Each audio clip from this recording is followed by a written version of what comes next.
Hello. So hopefully this is working because I'm having to use my phone due to internet issues. So I'm going to just bring up the chat on my computer screen and hope that that works. So I wasn't able to connect via my computer, so I apologise about that. I hope you guys can hear me. I can see we've got 3 viewers. So I'm just going to see if I can bring up the questions on my phone, on my computer, and then we can get cracking. So I apologise for the slight delay. For some reason, it just wasn't connecting on my computer. So here we are, going to talk to you about street dogs, and I've had a few questions come in already. So I'll start with those, and then I'm going to see if, fingers crossed, I can bring up, hopefully questions will come up on my phone nice and easily. And in the meantime, if not, I'll have a little look on my computer and see if I can get them there.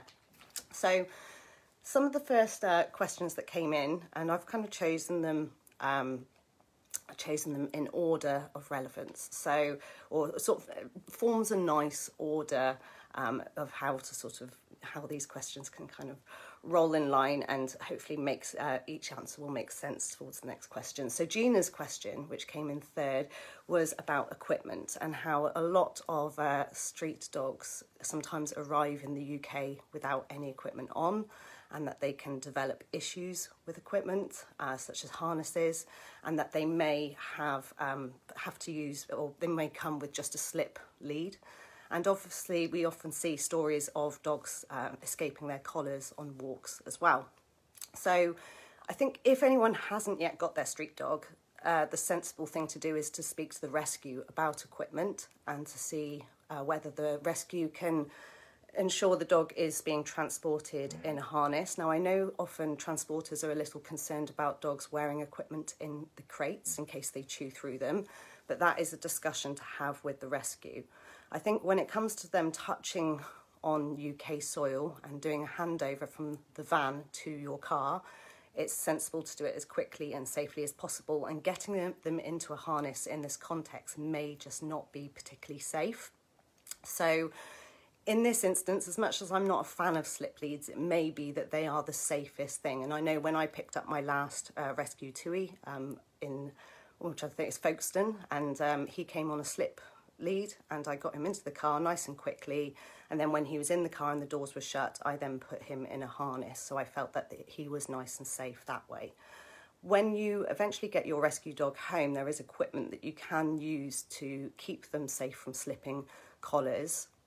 And I think that it's important that they get used to this equipment. And generally with street dogs, I advise that they have as much time as that individual needs to settle them into their new home. It can be quite an unsettling experience for them travelling from, these great distances, whether it's Romania, or recently I've had some cases come from Bahrain. So, these are huge distances and they can be incredibly stressful for dogs to go through. So I would recommend that you give your dog some time to settle in, and once your dog starts to show some signs of feeling more relaxed around you and they're taking food, then you can start to work on introducing equipment in a nice and positive way, going at the dog's individual pace. So harnesses that I personally recommend that are escape-proof, or much harder for dogs to escape from. The Hakiana Double H is a nice brand, and we used to recommend the Roughwear Webmaster, and we do still recommend it. However, their new design, the flag line, means you don't have to lift the dog's leg up to get them into that harness. So they're quite good designs to look out for.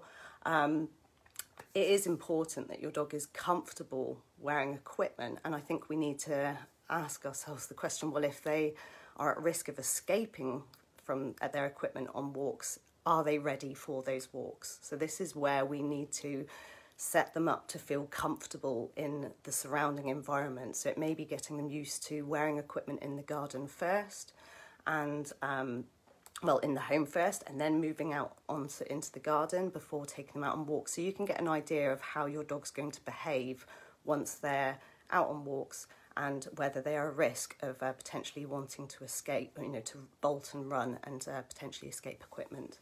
I think using a long line also can make an incredible difference to street dogs. A lot of them haven't ever experienced equipment before, so they've not really been walked on a lead, and this can be incredibly confusing and make them feel trapped, defensive towards other dogs or people, or potentially it can make them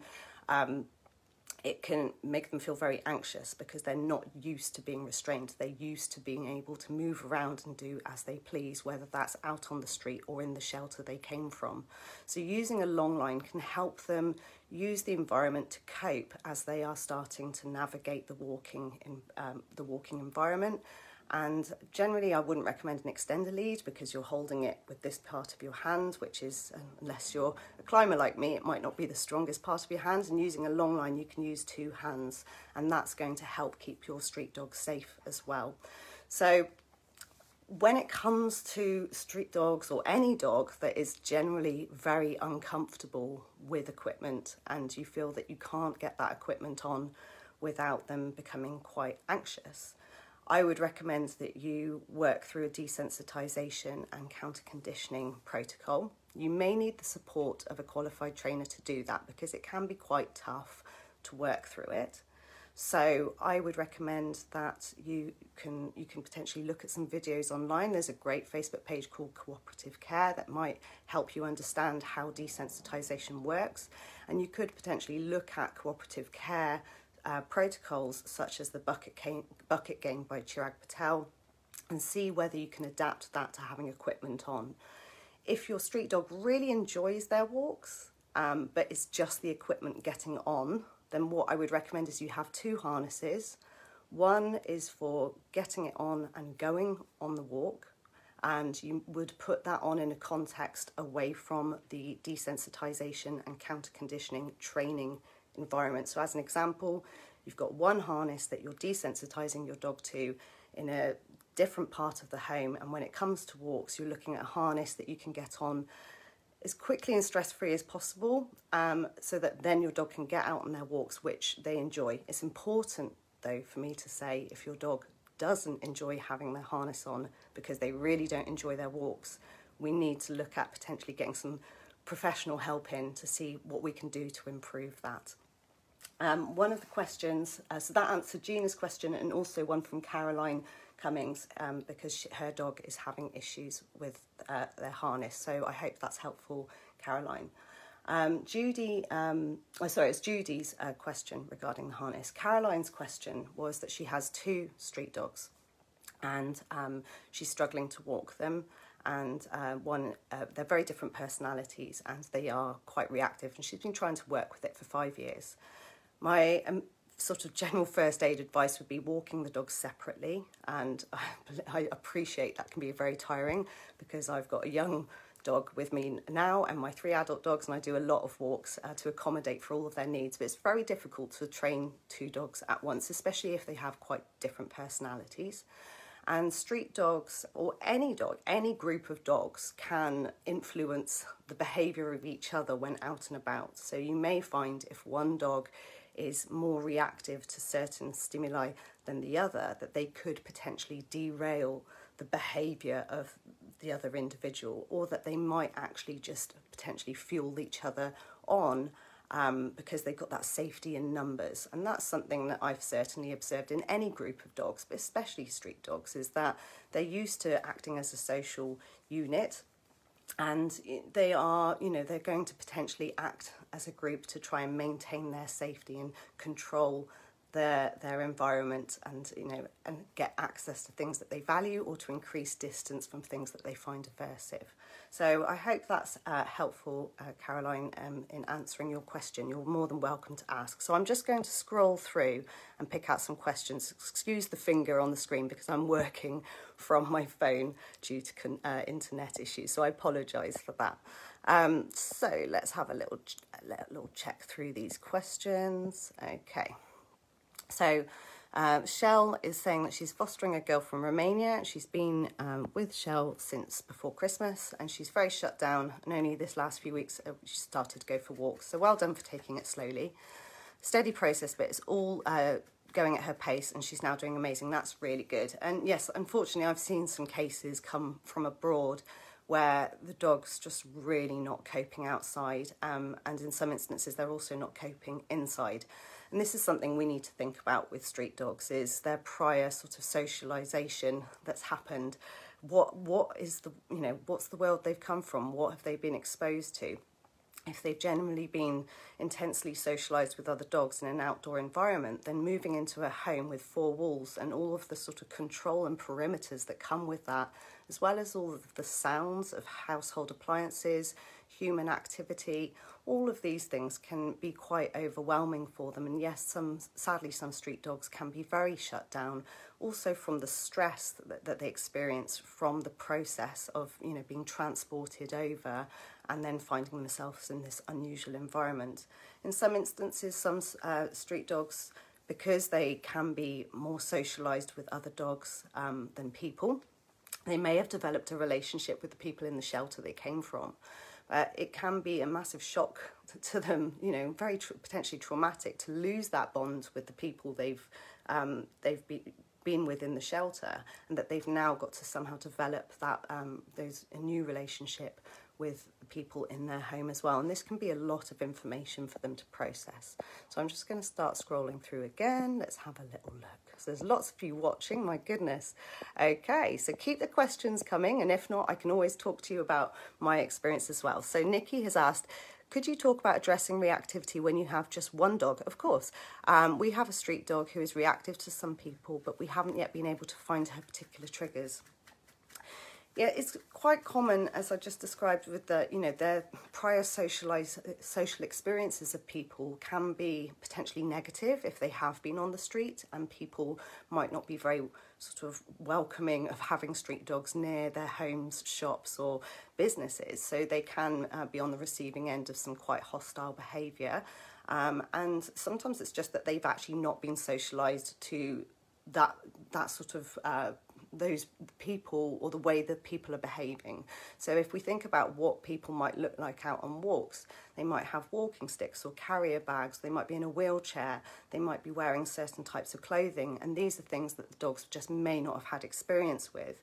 Often I have cases reporting that it's people who are acting unusually. So that might be people who have an unusual gait, or who are potentially drunk, or people who smoke and have quite a strong smell of cigarettes about them, and that this can just be things that the dog perceives as aversive. It's important to try and find triggers, but it can be difficult too. And my general motto with my clients is, if a behaviour is unpredictable, treat it as predictable. So I think dogs behave so quickly that if we wait for them to show that they might not react, then the chances are we're going to get caught out if they do.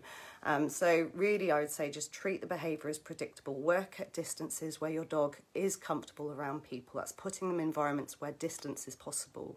We want your dogs to look at people and learn about them, but at a distance where they feel safe, and that they can take information from you as to how they should deal with the situation if it's difficult for them. In other words, if you can see that your dog starts to struggle, you can suggest that they move themselves away, and that you're going to help them stay safe. And that's really the most important thing for all dogs, is that we help them feel safe.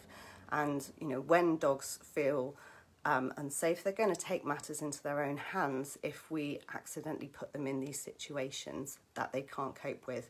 It's really important that we become somewhat directive with how people interact with our dogs as well. There's a little bit of a formula to it. I've had a lot of practice over the years, but certainly saying to people, please don't approach my dog.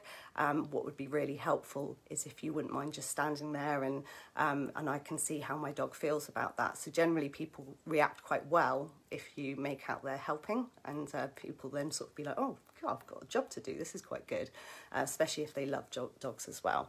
So that I find is quite helpful. So my street dog, Kanita, used to be quite anxious about people reaching out, and generally now she's really social, just because I became very clear with people about how I needed them to interact with her, so to keep her from reacting. And she's behind me in her bed, so she might make an appearance at some point as well. So, okay. Let's have a little gander through. So I apologise if you can see my finger scrolling. Okay, so let's have a look. So we've got Summer's question. Kulap, that's a lovely name. And you've got a dog from Thailand too. My dog's from Thailand. So she was at the Elephant Nature Park. Actually, you've had her for 7 years and she has issues with the vacuum cleaner. And you have to put pee pads down whenever you vacuum because she urinates automatically and will do it more than once. Do you recommend anything I could do? I mean, sometimes the easiest thing is to just manage the situation. Is there somewhere Kulap can be when you vacuum that prevents her from feeling anxious? I always say to my clients that we can't train everything. Now, of course, if you absolutely wanted her to learn to cope with the Hoover, then you could look at desensitization and working through a protocol. So that might be initially that you move you get the Hoover out upstairs and she's downstairs and someone's down with her, perhaps pairing up the sound of the Hoover moving without being on with positive things. But these things can take a long time and they are a lot of effort, and I tend to prefer sometimes looking at putting my effort into training other behaviours that are a little bit more crucial. But if it is important to you, then you can work through that. For me, with 4 dogs, I tend to do the hoovering when they're out of the house, or I might give them a treat search in the garden, and if it's a secure garden, and then do the hoovering in the bit of the house that's closest to them. So it can depend on the layout of your home, but really you're looking at, you will need a starting point where she can perceive the Hoover. It might not even be moving around, you just get it out of a cupboard and it's upstairs, and just her hearing it being moved out of the cupboard upstairs and pairing that up with something enjoyable for her. So it's a 2-person job, but that's possibly stage 1 if she's really that anxious about the Hoover. So you need to find a starting point where she can cope with that. Okay. So Sue says, I've got a 15-month male rescue from Cyprus who has been with me for 8 months now. How do I encourage play? That's an interesting question because I think play is very sort of individual based. So Kanita is not particularly the most playful dog. She sometimes once in a blue moon might play, but it can be over so quickly. Sometimes she'll just be like, I'm going to mouth this toy twice and then it's done for 6 months. So it's very much individual based. I think you just want to look at setting them up to maybe have different types of play available and looking at their everyday behaviours to see what sort of behaviour patterns do they favour. So Kanita's very predatory, so she tends to, if she was going to play, you'd think she might like sort of chasing a tug toy, but even that doesn't interest her. I think she just thinks, I'm not daft, it's not actual prey, why would I do it?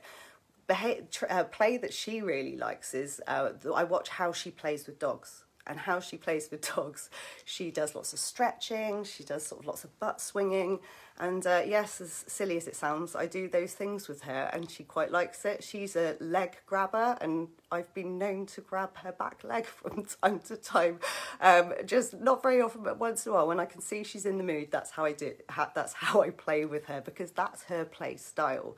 So I think we just need to get the information from how when they do sort of show an interest in something, what sort of behaviour patterns they do, and then trying to see if we can incorporate that into play.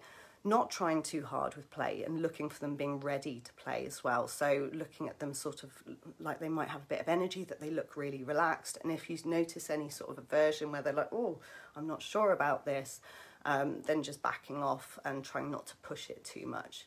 Some people say play is a sign of rehabilitation, and so it depends also on other factors. I think individuals need to feel safe to play because you're letting your guard down when you're playing. So sometimes it's worth looking at other things as well, such as, how relaxed are they in that environment, and are we trying to play with them in the right environment where they feel most relaxed. So I hope you found that bit helpful. Debs says, my rescue from Romania is still lunging and barking at everything when on the lead. He slipped his lead once, so it's so scary when that happens, I imagine. And when he got up to the other dog he was trying to get to, he cried and went on his back. So the other dog went on his back, or he might have. So is it a confidence issue or guarding? I'm not sure from your wording, so I'll answer it in both ways. So if he went up to the other dog and then he rolled on his back, that would suggest that he's lacking confidence. but by approaching the dog, it indicates he may have some social motivation and that his lunging and barking may potentially be frustration. The way to get an accurate diagnosis of what is motivating his behaviour, what emotion is he feeling, why is he behaving the way he is to work with a behaviourist if you haven't already, and of course make sure they're qualified. The APBC members are generally, look at our directory, I'm sure there's someone near you. So yeah, I would say it's trying, if he's rolling over, it shows a lack of confidence, but that sometimes can be just if he's not interacted with a dog for a long time. It could be his previous social experiences or lack of. It could be to do with the other dog's behaviour and how they were, whether they're a really large dog or a really, sort of entire male with, really sort of big posture. So all of these things can affect how dogs respond. It might be that he doesn't do that with every dog he sees. If he rushed up and the other dog rolled over and your dog was sort of standing over them, then that would suggest that his behaviour is more antagonistic. So the best thing is to work with a behaviourist and see what's going on. With lunging and barking or any form of reactivity, the starting point is to put your dogs in a situation where the behaviour is, going to be as less likely to happen as possible. So trying to avoid street walks as much as possible, walking in green spaces where there's lots of opportunity for avoidance, but also lots of opportunity for your dogs to manage their own behaviour by investigating the environment, such as sniffing. So that's the starting point for working with reactivity. If you find that on a walk your dog's reacting 5-10 times, then it's just unfortunately likely the level of intensity, the stimulus of which they're reacting at is present is just too high. So that might mean that you just need to take them a little further out. So I hope that's been helpful for you.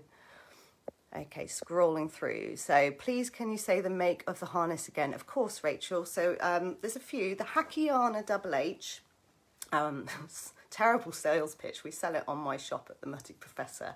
The Hakiana Double H is more, it covers less of the body. So if dogs are don't like wearing coats and that sort of thing, then Hakiana Double H is great because it doesn't make as much contact with the body. The Flag line by Roughwear is the sort of newer model from the Webmaster.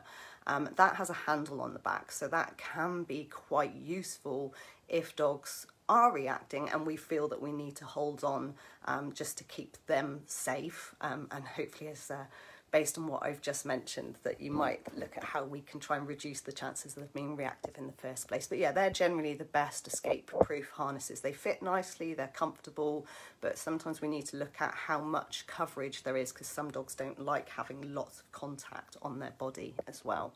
Like Kanita, she wouldn't wear it. She shivers in winter, but she won't be seen dead in a jacket, quite frankly. My goodness, no, unless it's Versace or something.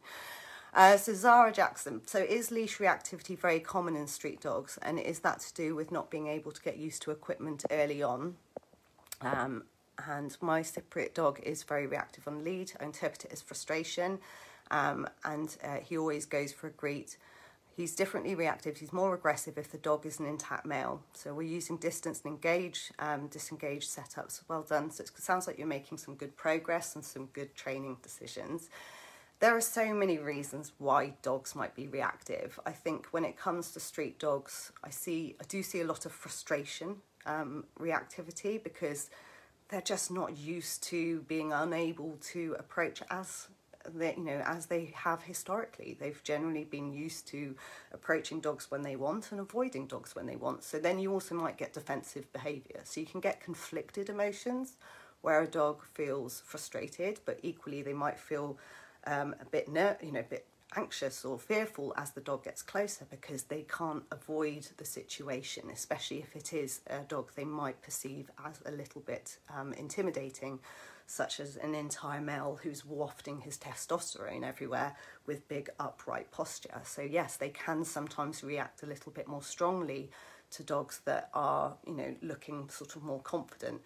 And then I see with street dogs that you can get a type of reactivity where it's almost quite predatory, and I feel that predatory behaviour kind of encroaches on bully behaviour sometimes as well, where they just kind of get a little bit of a kick out of performing those behaviours towards dogs, and that behaviour tends to be performed towards less confident individuals, and Kanita, you know, needs work on that. So she thankfully generally fine, but we're having a slight regression, so I need to increase her management, and that's possibly stress related from me having my puppy arrive in December.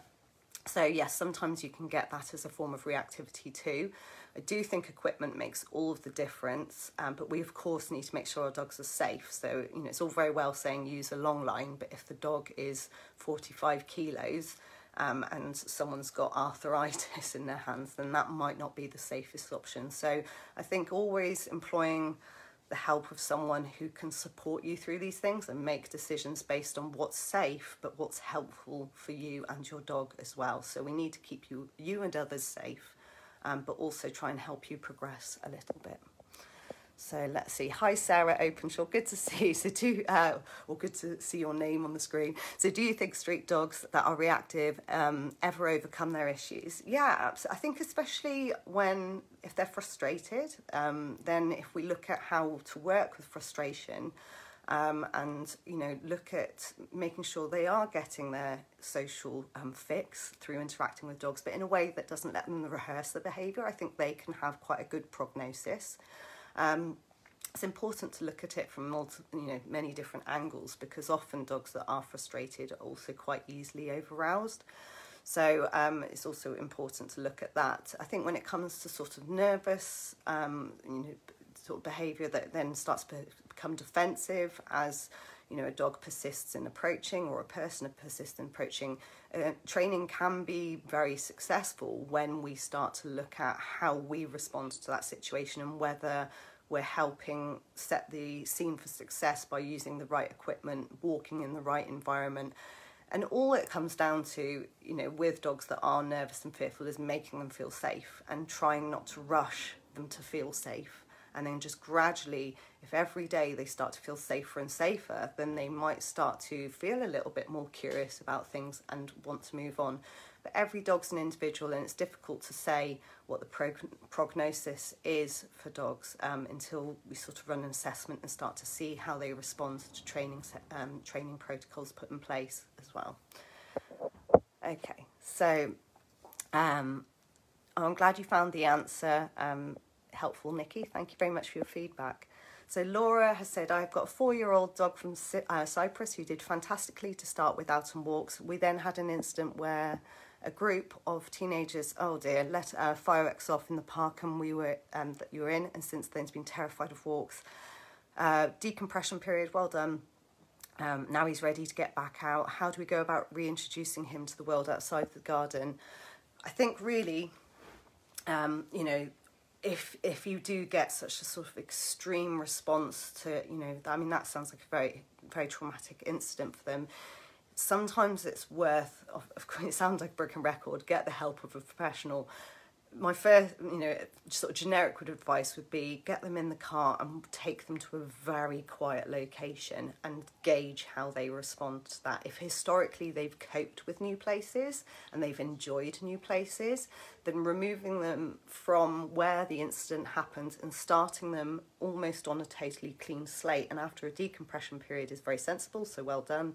But yeah, taking them and just starting them somewhere totally new and seeing how they cope with that. So seeing whether that works as a strategy as well. So I'm just aware of time, and so I'm aware I started a little bit late, and it is, I do believe, just half an hour. So I'm going to scroll through.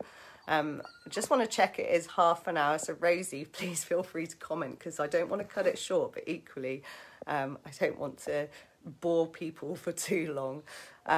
Okay, so Summer, you've mentioned about living in a studio apartment. I think that's in relation to your previous comment.